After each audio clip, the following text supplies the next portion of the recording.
Top 10 moments from Romania in 2024. Let's see. Choose the president. Number 3. Let's see. I saw slow in Romania. Number 1, of course. Let's see. Ryan Grația. Who is that? I think boxing. I don't know. Mr. Boost in Romania. Number 5. Let's see. Tyson Fury. Number 7.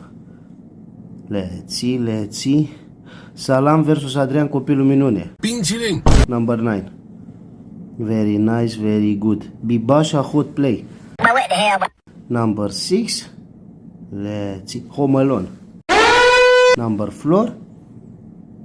Let's see. Angry Guy. Number 10 and number 2 is Case of Scooby Diddy.